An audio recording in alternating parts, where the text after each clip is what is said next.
Olá! Hoje o tema é daqueles, hein? A gente encontra todo dia, talvez até na gente mesma mais do que gostaríamos de admitir. É a estupidez. É verdade. Um tema e tanto. Pois é. E a gente está com um material bem rico aqui, uns trechos do livro A Psicologia da Estupidez. Tem reflexões de psicólogos, filósofos, sobre esse fenômeno tão humano e, assim, às vezes desconcertante. Exato. E acho legal já dizer, né, a ideia aqui não é sair apontando o dedo fulano é estúpido, ciclano não é nada disso. É mais tentar entender as várias faces dessa história, sabe? Os mecanismos na nossa cabeça que levam a gente a pensar, a agir de um jeito, vamos dizer, não muito eficaz. E também como que o ambiente, a sociedade, parece que às vezes amplifica isso tudo. Perfeito. Então, nossa missão hoje é essa. Tentar desembrulhar o que é essa tal de estupidez, né? Por que gente super inteligente às vezes faz umas coisas que não dá para entender? E como isso aparece no dia a dia, nas redes, até em coisas maiores? Bora lá. Acho que tem muito pano pra manga aí. Com certeza. Bom, para começar, geralmente a gente pensa simples, né? Estúpido é o contrário de inteligente. É falta de QI. Mas o material já joga um balde de água fria nisso. Ele complica um pouco. E é bom que complique. Tem uma frase forte lá: a pior burrice é se achar inteligente. Isso me pegou. Por que será que essa autoconfiança às vezes cega tanto? Tem alguma explicação para isso na psicologia? Tem sim. É um fenômeno bem estudado, na verdade. Chama efeito Dunning-Kruger. Ah, já ouvi falar. Então, ele descreve justamente essa ironia, né? Pessoas que são, digamos, menos competentes em uma área tendem a achar que sabem muito mais do que realmente sabem. Elas superestimam a própria habilidade. Falta autocrítica. Exatamente. Falta a capacidade de reconhecer a própria incompetência. E o mais doido é que o contrário também rola. Gente que é realmente muito boa naquilo pode achar que nem é tão especial assim, subestima a própria competência comparada aos outros. Caramba, então a estupidez nesse caso não seria nem a falta da capacidade em si, mas a falta de consciência sobre a própria falta de capacidade. Aquela certeza absoluta de quem não sabe o que não sabe. Perfeito. Essa resistência em admitir, não sei, errei, preciso aprender mais. Mas não para por aí. O material traz uns exemplos bem chocantes até. Tipo? Pessoas brilhantes, reconhecidas como gênios, que tomaram decisões, assim, muito questionáveis. O livro cita o Steve Jobs, gênio da tecnologia, visionário, mas que por um tempo, quando descobriu o câncer, preferiu apostar em tratamentos alternativos, meio sem base científica, né? Ignorou a medicina tradicional por um tempo. Nossa, eu lembro disso, foi bem polêmico. E cita também o Bill Clinton, com o caso da Monica Lewinsky, uma decisão pessoal ali, impulsiva talvez, que quase implodiu a carreira política dele. Como que gente tão inteligente faz essas coisas? Pois é a pergunta que não quer calar, parece uma contradição, né?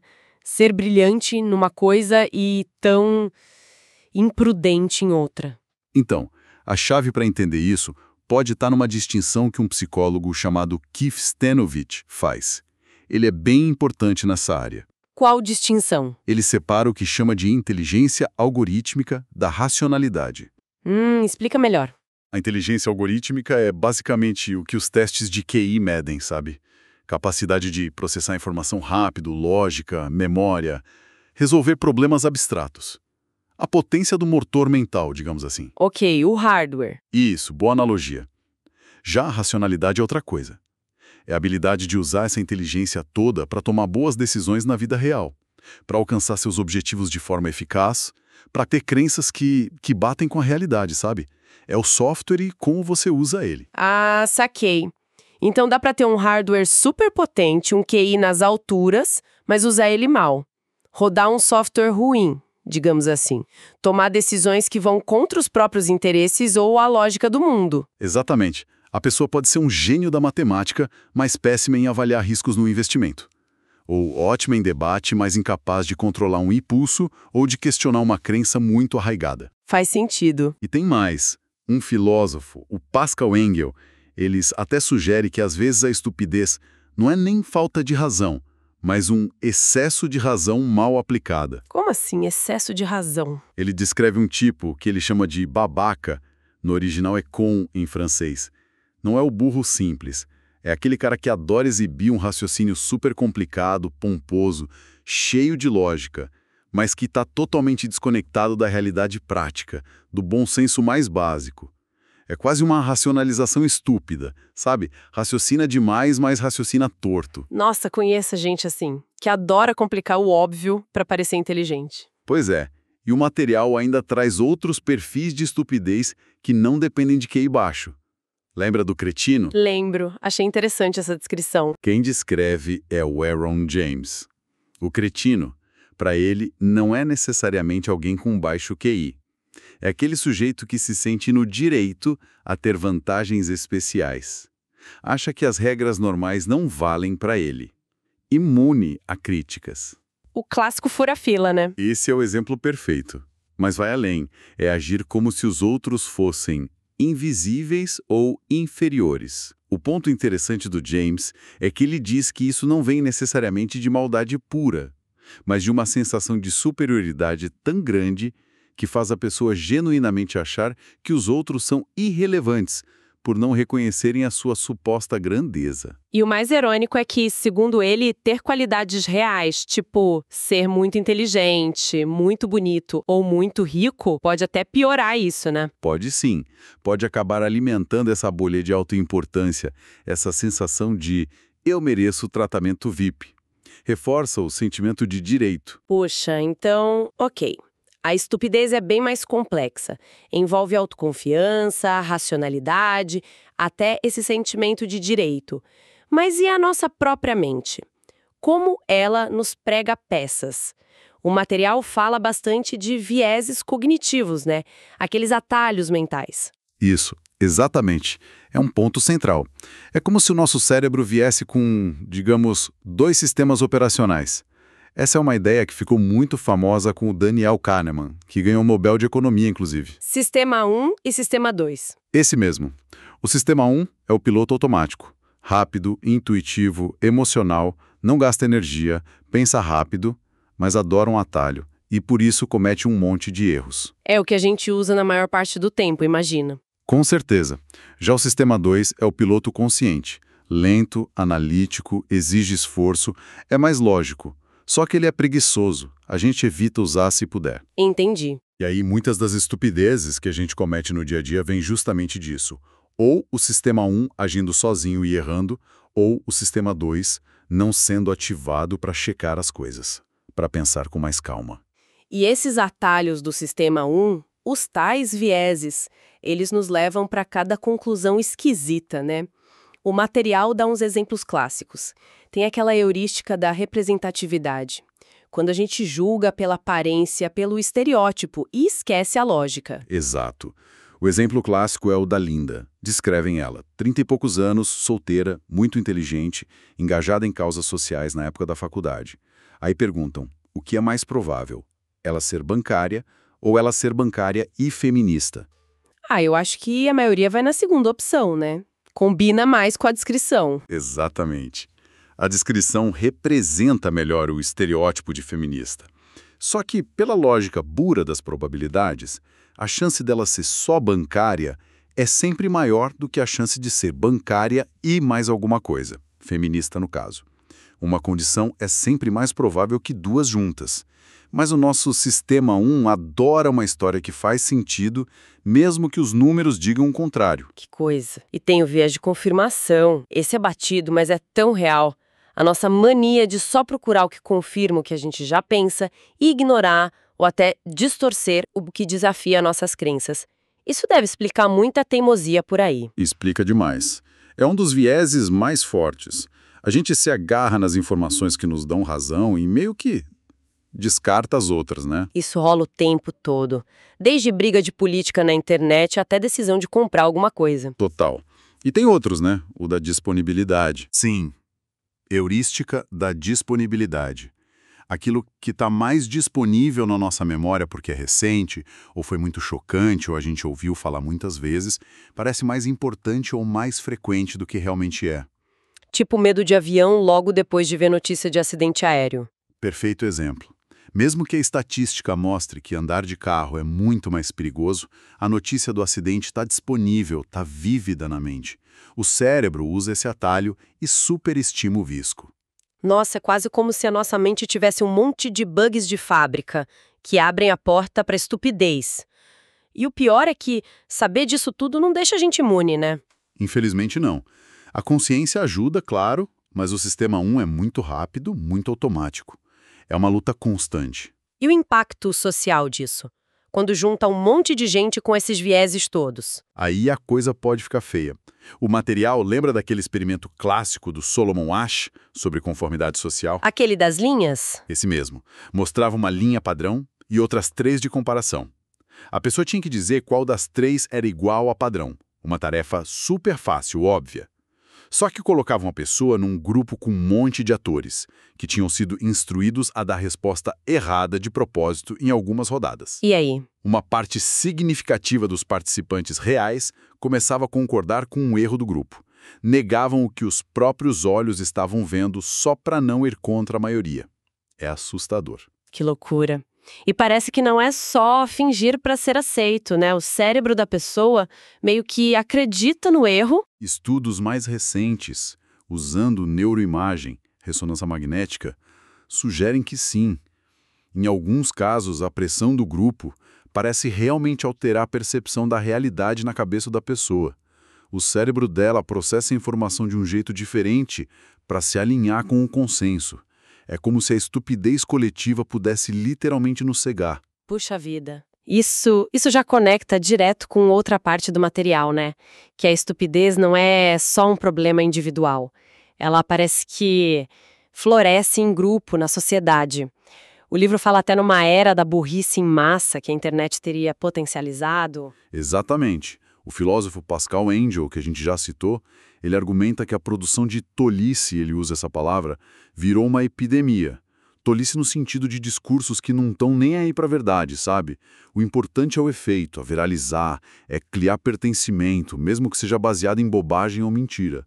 A tal da pós-verdade entra muito aí. E como isso funciona na prática, na mídia, por exemplo?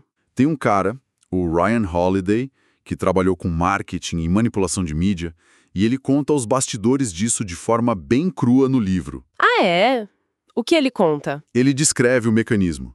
Por exemplo, como ele mesmo plantava notícias falsas ou muito exageradas em blogs pequenos obscuros, sabendo que os sites maiores, naquela ânsia por cliques, por conteúdo rápido, iam pegar a história sem checar direito. Nossa... Ele conta que inventou polêmicas do nada, só para promover filmes.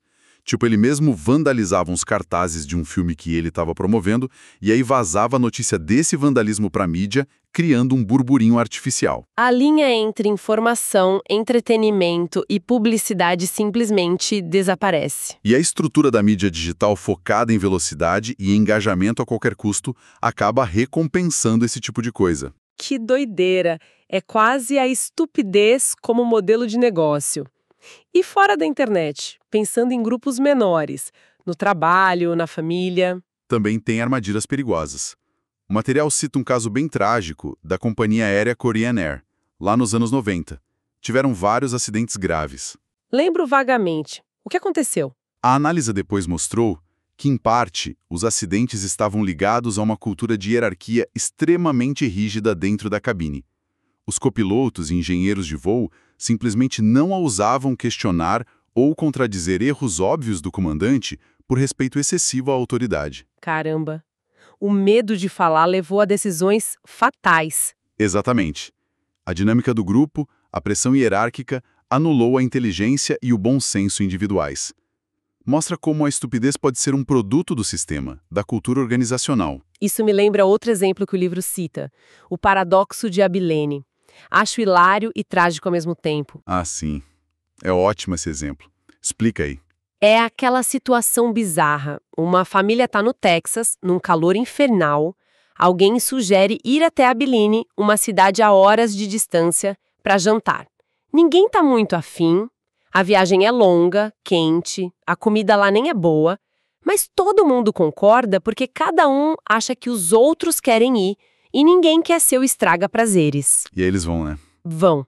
Fazem a viagem horrível, comem mal, voltam para casa exaustos e irritados. Só aí alguém comenta, na verdade eu nem queria ir, e outro, eu também não, nem eu. Descobrem que ninguém queria ir, mas foram mesmo assim. É a estupidez por consenso. O medo de expressar a própria opinião, a suposição errada sobre o desejo do grupo, leva todo mundo a fazer algo que ninguém queria. Acontece demais em reuniões de trabalho, em decisões familiares. Totalmente. E voltando para as redes sociais rapidinho, o material também analisa a agressividade que a gente vê, né? Os comentários odiosos, o trolling. Sim, e aponta que isso às vezes está ligado a traços de personalidade mais sombrios. O livro menciona a tétrade maligna: narcisismo, maquiavelismo, psicopatia e sadismo. Pessoas que sentem prazer em causar dor online. Credo. Mas não é só isso. Chamar alguém de estúpido online, xingar, atacar, também cumpre uma função social, digamos assim.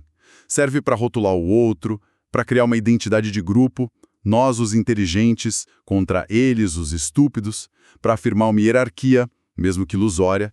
É uma forma barata e rápida de se sentir superior ou pertencente. Faz sentido. E aí tem a parte mais delicada, que toca em política. O material relaciona, com cuidado, algumas características que podem aparecer no nacionalismo muito exacerbado ou em certos tipos de populismo, com mecanismos que facilitam uma espécie de estupidez coletiva. Fala de narcisismo de grupo, daquela coisa meu país é o melhor, o resto não presta, rejeição ao diferente, simplificação exagerada de problemas complexos, idealização de líderes que oferecem soluções fáceis. Sim, e é super importante frisar, como o próprio material faz, que a análise aqui é sobre os mecanismos psicológicos e sociais em jogo. Não é um julgamento sobre a ideologia A ou B em si. É sobre como certos padrões de pensamento, apelo emocional forte, pensamento de grupo muito fechado, vieses de confirmação em massa, resistência a informações contrárias podem ser explorados ou emergir nesses contextos e levar, segundo os autores, a crenças ou decisões coletivas que podem ser vistas como problemáticas ou estúpidas, no sentido de desalinhadas com a realidade ou com os próprios interesses do grupo a longo prazo. Entendido. É uma análise dos mecanismos, não uma tomada de partido. Bom, a gente já viu que a estupidez é um bicho de muitas cabeças, né? Tem causas individuais, coletivas, psicológicas, sociais. Mas aí vem a pergunta de 1 milhão. O que a gente faz com isso? Dá pra, sei lá, consertar a estupidez dos outros? O material não pareceu muito otimista quanto a isso. O tom é bem cauteloso nesse ponto. Tem um alerta forte ali. Tentar convencer alguém que está entrincheirado numa posição estúpida, usando só lógica e argumento, muitas vezes não funciona. Ou, pior, tem o efeito contrário. Como assim efeito contrário? A pessoa se sente atacada, invalidada, aí ela se fecha mais ainda, reforça a própria convicção, pode até começar a se ver como uma vítima, um herói incompreendido que está lutando contra o sistema, contra os chatos que querem me corrigir. Tem uma frase no livro que é tipo, lutar contra a estupidez tende a reforçá-la, e você pode acabar se transformando nela. Tentar melhorar um estúpido pode acabar criando dois. Caramba, que balde de água fria. Então, se argumentar direto não adianta, qual seria a alternativa? Só desistir, ignorar? Não necessariamente desistir de tudo, mas talvez mudar a estratégia. O material traz uma abordagem bem interessante da Emmanuelle Piquet, que vem da Escola de Paulo Alto de Terapia Breve. E qual é a ideia dela? A ideia central é, você raramente consegue mudar o outro, mas você sempre pode mudar a sua reação ao comportamento do outro. E mudando a sua reação, você pode quebrar a dinâmica que alimenta a estupidez dele. Interessante. Tem exemplos? Sim, ela trabalha muito com bullying na escola, que muitas vezes envolve comportamentos estúpidos e agressivos. Ela dá exemplos de como ajudar as vítimas a lidar com o valentão ou com comentários racistas homofóbicos. Em vez de ensinar a vítima a argumentar, e isso não é legal, você está errado, ou a se vitimizar passivamente, ela ensina táticas mais inesperadas. Tipo o quê? Tipo usar humor inteligente e afiado para desarmar o agressor. Ou fazer um desafio inesperado. Ou expor o absurdo da lógica do agressor de forma calma, mas contundente. É o que ela chama de guinada de 180 graus. mudar completamente a resposta esperada pelo agressor. Isso muitas vezes quebra a dinâmica, tira o poder ou a graça do comportamento estúpido agressivo para quem o pratica. Saquei. É focar no que a gente controla, a nossa própria resposta. Bem mais pragmático. Mas, e em relação a nós mesmos? Porque vamos combinar, ninguém aqui está 100% imune a cometer as próprias, digamos, burradas de raciocínio. Esse é o ponto crucial, talvez o mais importante de toda a discussão. Vários autores no livro batem nessa tecla. Autoconsciência. A necessidade de reconhecer a nossa própria capacidade de errar, de ser irracional, de cair nos vieses. Admitir a própria falibilidade, né? Exato. Uma autora, Elwa Drozda Senkoska, diz algo interessante, que usar a palavra estupidez para si mesmo, reconhecendo um erro claro de raciocínio, nossa, aqui eu fui estúpido, pode ser até saudável, não como autoflagelação, mas como um passo para aprender, para se autorregular. É diferente da ignorância. Não saber algo não é estúpido, desde que você tenha consciência de que não sabe. A estupidez, ela argumenta, mora mais na certeza cega, na recusa em aprender. Isso me conecta com o que o Harry Frankfurt falou sobre bullshit, que o livro traduz como conerio, estupidez em alguns momentos. Ele diz que o bullshitter é pior que o mentiroso. Por quê? Porque o mentiroso ainda se importa com a verdade. Ele precisa conhecê-la para poder distorcê-la. O bullshitter não. Ele não tá nem aí para verdade ou falsidade, ele só quer causar um efeito, impressionar, enrolar. É essa suficiência intelectual que não deixa lugar nenhum para dúvida. Essa indiferença à verdade seria a raiz de muita estupidez. Perfeito, é isso mesmo. E combater isso em nós mesmos exige cultivar a razão crítica, claro, mas uma razão humilde, consciente dos próprios limites, dos próprios vieses. E tem uma ideia bem legal da Alison Gopnik no livro também. Qual? Ela sugere que talvez os adultos se tornem estúpidos no sentido de menos flexíveis, menos abertos, quando perdem a curiosidade e a capacidade de exploração das crianças. A gente se especializa demais, se apega demais ao que já sabe ou acha que sabe e perde aquela abertura para aprender, para mudar de ideia, para brincar com possibilidades. Nossa, faz muito sentido. A gente fica mais rígido com o tempo, né? Exato. Perdemos a plasticidade mental. Então, juntando tudo isso, talvez o caminho principal não seja tanto lutar contra a estupidez lá fora, mas mais cultivar a autoconsciência, a humildade intelectual aqui dentro. E talvez aprender a navegar nesse ruído de fundo da estupidez alheia, como diz um outro autor, o Toby Nathan, aceitar que ela existe e focar em não ser parte dela. Olha, parece ser uma conclusão bem razoável que emerge desse material todo. Manter uma distância crítica, duvidar um pouco das próprias certezas absolutas e, principalmente, como sugere o Jean-Claude Carrier, continuar aprendendo, se questionando, se autoexaminando. Especialmente agora, né? Nessa era de tanta informação, tanta opinião, tanta polarização. Ufa! Exploramos bastante coisa hoje, hein? Temos uma boa mergulhada nessas ideias de a psicologia da estupidez. Com certeza. E vimos que ela é bem mais complexa que só a falta de QI. Tem a ver com o excesso de confiança, com os truques da nossa mente, os vieses, com a força do grupo e até com essa teimosia em admitir que a gente pode estar errado. Exato. E vimos também que se tentar curar a estupidez dos outros parece uma batalha meio perdida, reconhecer a nossa própria tendência a ela, cultivar a dúvida, a razão crítica e talvez aprender a navegar nesse cenário todo com mais estratégia e autoconsciência. Esses sim parecem ser caminhos mais produtivos. Entender esses mecanismos todos ajuda a gente a lidar melhor com o mundo lá fora, a mídia, a política, as discussões online. Mas, talvez o mais importante, ajuda a gente a olhar para dentro, para as nossas próprias certezas, para as nossas reações automáticas. Sem dúvida.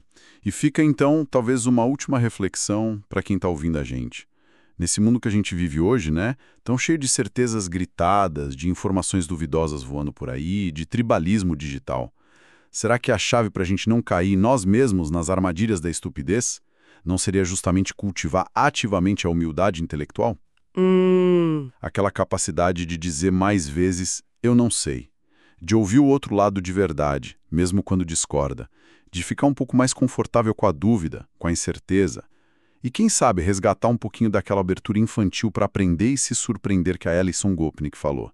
Não seria essa uma habilidade essencial para hoje? Nossa, excelente provocação para a gente levar e pensar a respeito.